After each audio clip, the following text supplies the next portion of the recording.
Hey, Dani. Thanks so much for being here with us today. Yeah, thanks for having me. So, today we're going to talk a little bit about volunteer recruitment and the management process. And, Dani, you have had a wide range of experiences with volunteers and managing and recruiting them. Can you tell me a little bit about what that process has looked like for you in your professional career?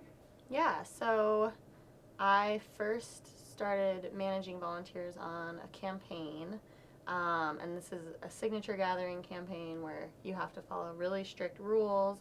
So recruiting was a little more challenging because it was a really specific job, but it was great learning experience, and we did really intensive trainings. So aside from just the recruitment piece, it was good to learn how to train them very specifically. These things needed like signed affidavits,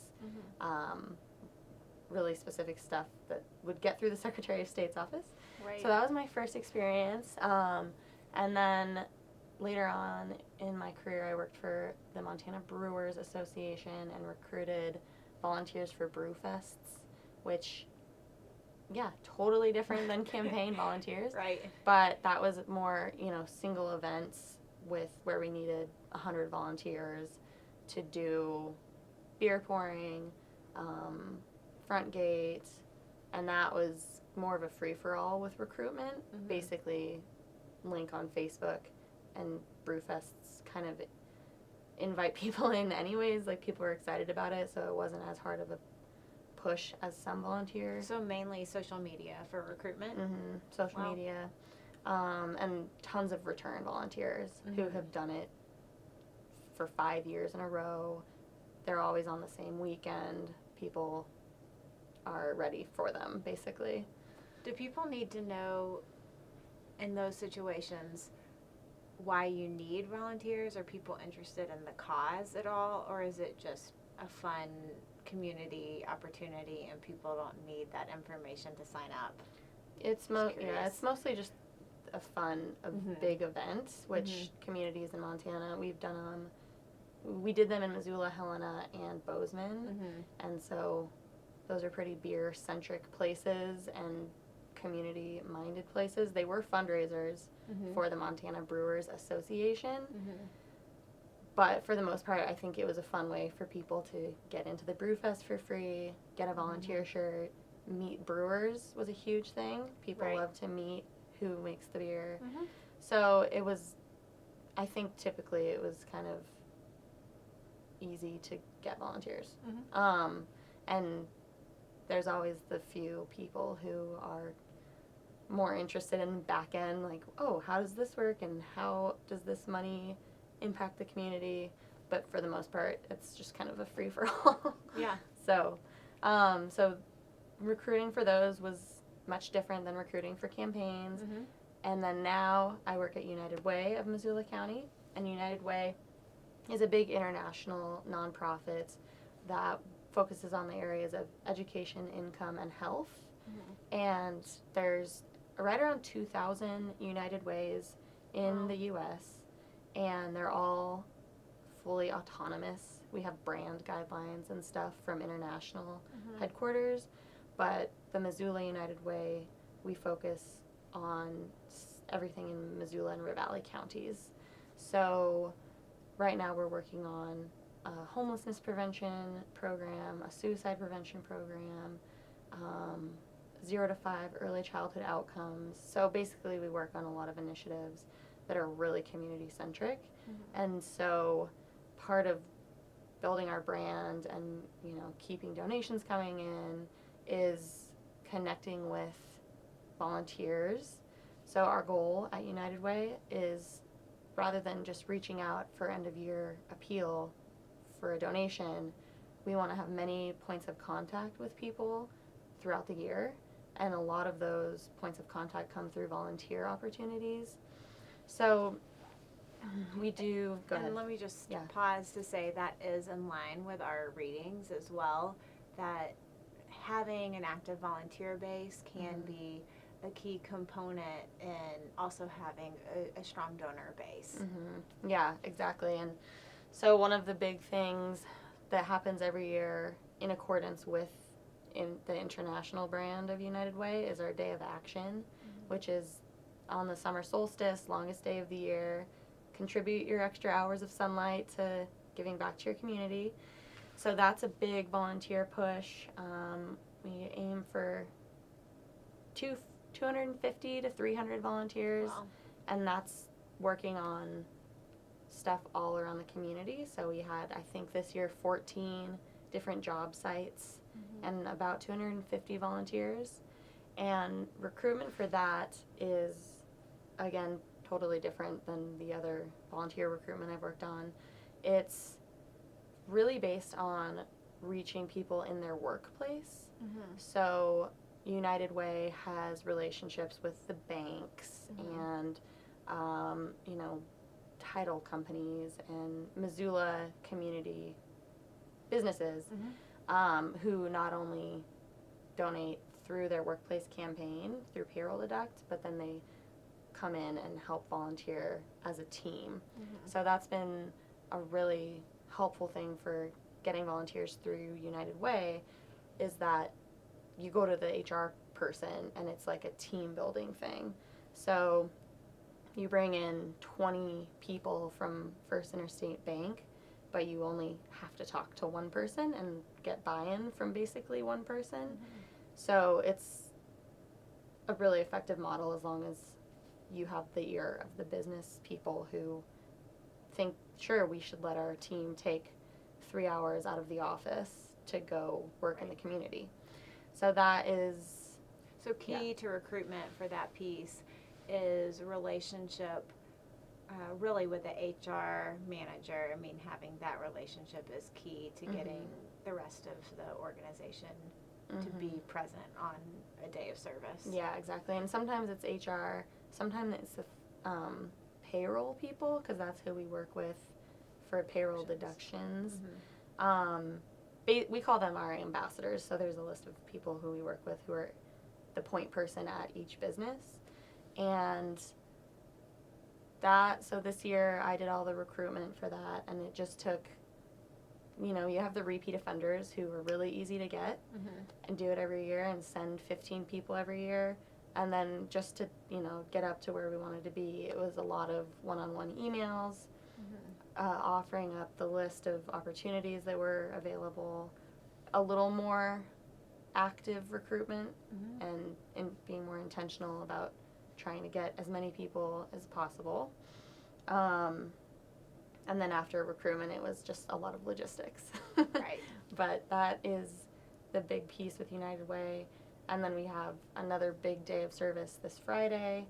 We're working with University of Montana on University United Food Friday. So we're repackaging 100,000 meals, and we need 500 volunteers.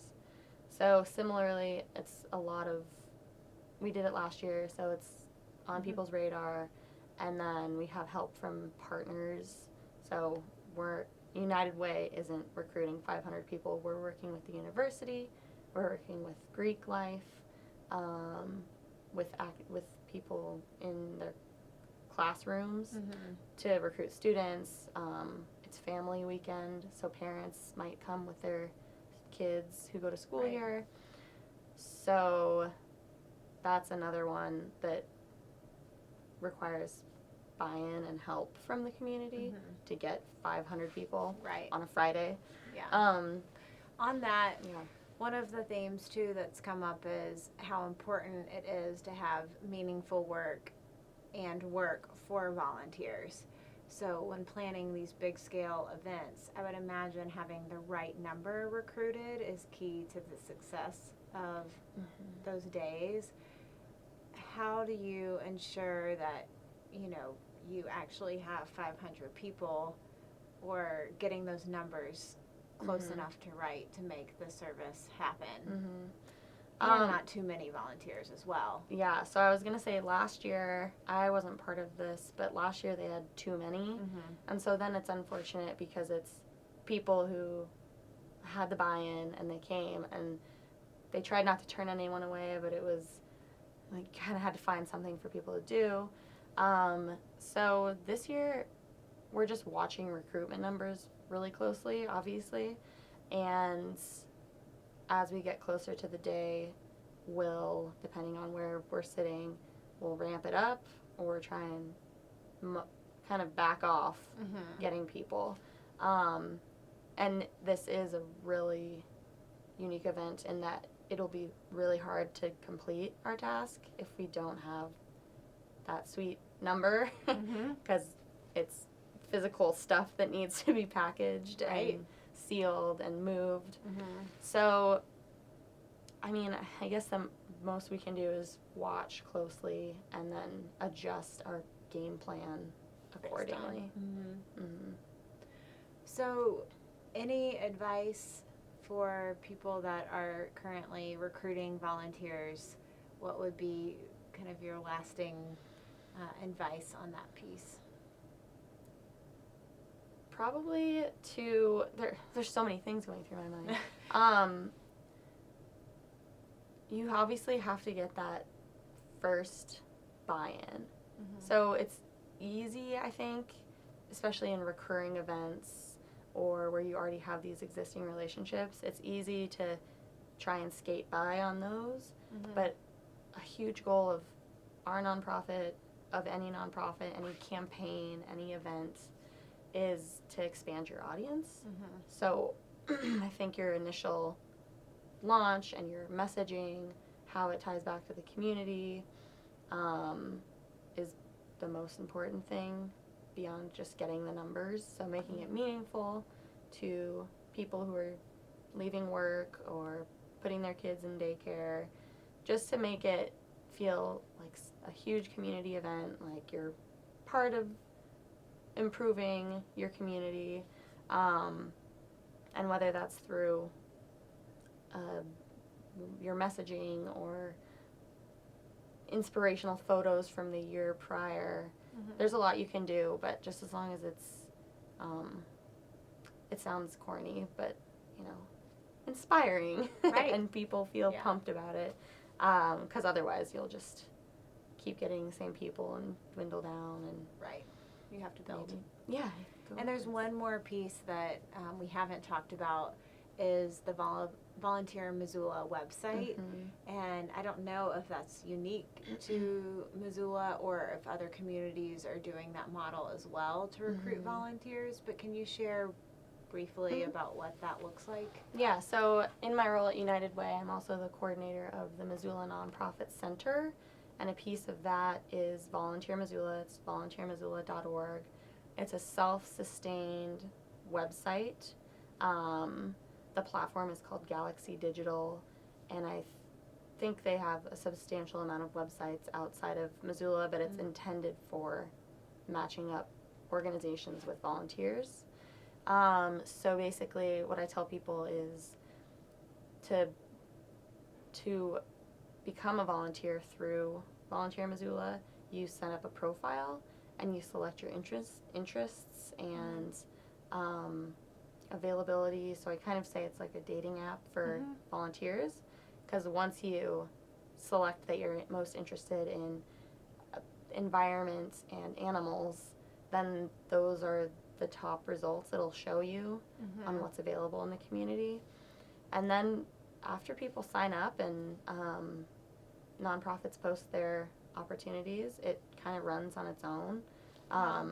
We go in and approve things and make sure everything's displaying correctly, but that's another really nice way for our nonprofits in Missoula to connect with people, where it's and for me as the coordinator to not have to send emails like, this person is interested in this. The website does it. So I hope there's a lot of people using that type of model just for purely admin reasons and saving some time and just being cutting efficient. out the middleman. And that's Galaxy Digital is the actual platform. So if people were interested in doing that in their community or seeing maybe even if it is in their community, that might be a good search term. I think so. I don't know. It's our website doesn't. I don't think it says Galaxy Digital on it. It's the back end. It's the like if you were to make a website in Squarespace, it's Right. kind of that equivalent. But I'm sure that on their actual website they have testimonials and list who their clients are, and see if other areas have connection websites like that. Right. So, That's great. yeah. Well, thanks so much for your time, Dani. Yeah. Thank you. Yeah.